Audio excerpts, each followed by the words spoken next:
membawa spanduk, kader maupun simpatisan yang berada di Makassar, Sulawesi Selatan menuntut KPU RI untuk membuka hasil verifikasi partai politik peserta pemilu 2024.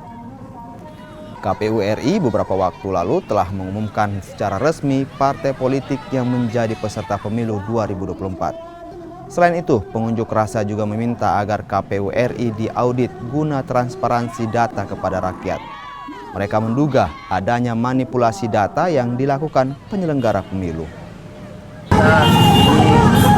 Selain hanya untuk mendesak KPU Provinsi untuk mendorong KPU RI agar membuka data hasil verifikasi partai calon peserta pemilu 2024. Jadi dua tadi ini yang kemudian kita angkat dalam gerakan ini dalam hal ini yang pertama itu menghentikan pemilu, kemudian membuka data audit hasil verifikasi partai politik calon peserta pemilu 2024. Kalau dari penilaiannya maksudnya auditnya kenapa dari pihaknya?